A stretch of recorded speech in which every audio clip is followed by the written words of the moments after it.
show ain't beating the Disney hate allegations.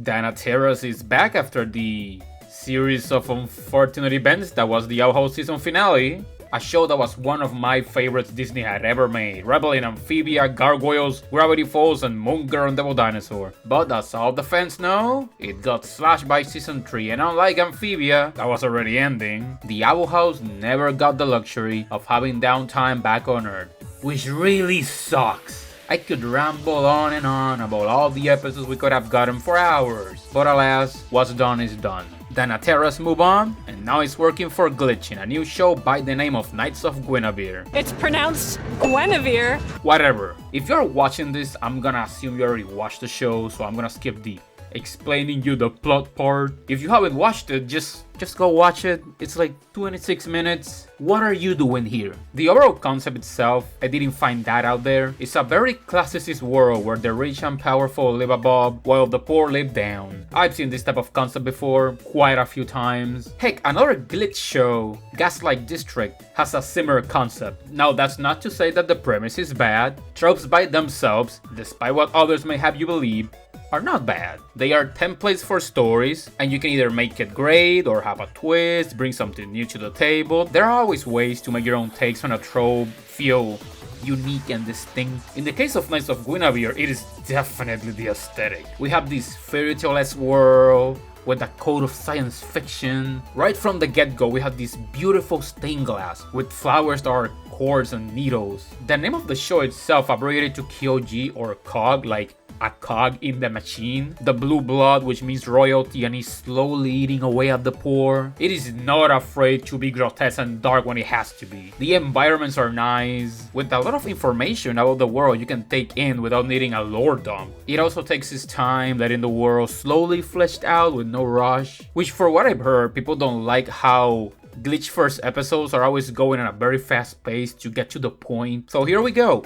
We can slow down. I like the immediate bait and switch we get. Not sure if it was on purpose or if I'm just stupid. But we see Olivia as the princess in the narration, while at the end it was Guinevere. I guess it was obvious beforehand by the promotion and the fact that the show is literally named after her. But still, like I said, the show is not afraid of being grotesque when it has to be. And considering that, to my knowledge, Dana Terrace wanted to make a more mature show, I hope she's having the time of her life with this. Or just getting it out of her system. Yeah, that could also be it. I love the capitalism showcase. It is on the nose, yes. This reminds me of those old girl toy lines from when I was growing up, with the hair that like changes with the temperature of the water. I remember for the boys there was like color changing cars? I think they were Hot Wheels. Ah, look at the darn internet comments. It's just modern Disney haters, bro. Down to the live action remakes and the unnecessary political discourse. Also, I'm deciding that poster on the wall is an Asura reference, and no, you ain't gonna convince me otherwise.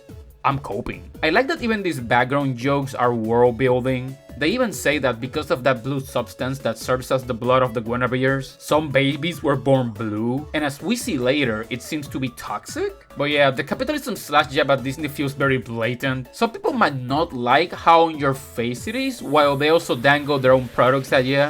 Ain't that ironic? But we all gotta play the game. And I love the opportunity to insert references anyways. The world below, as expected, is very poor. They live off scraps, very visually represented by the literal scraps that are thrown from above. We haven't gotten to see a lot of the life there yet, but the simple shapes and mutated colors contrast perfectly with the castle in the sky, to make you see how big of a class division it is. Our three main characters I thought were great. Andy is a low employee for the park, trying to make ends meet. She clearly dislikes her job and is not the best at it. If she could, she would leave. Real. Working for the park has also made people hate her for being another cog in the machine. I also saw some relatively subtle jealousy she may have of Frankie's talents with machinery. Not sure if it might become a plot point later. Frankie clearly looks up to her, and Andy might feel they are undeserving of that. Speaking of Frankie, this might be my favorite character. First, she really likes frogs.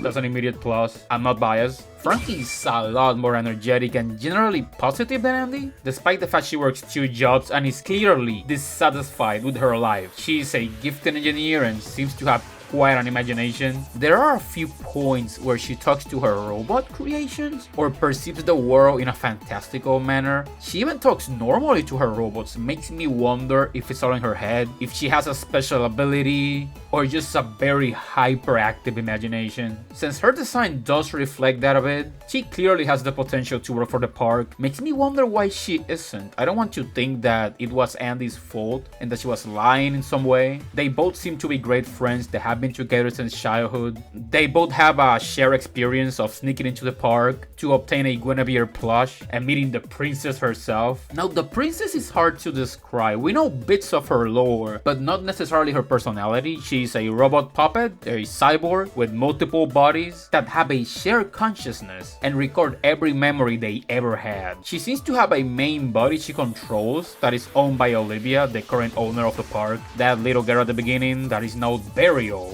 I guess there was a bigger time skip than I thought. The most interesting thing about Guinevere right now is what she even is, and I'm looking forward to that for sure. The music was pretty great and complemented all the scenes perfectly.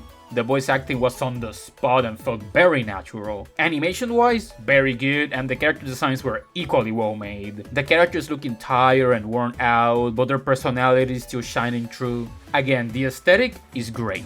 It is very clear to me that similarly to other glitch shows such as Murder Drones, The Amazing Digital Circus, theories and speculation will feed this show's discourse, which is a good tactic. People love theorizing. It's fun, entertaining, good content, and just free advertising.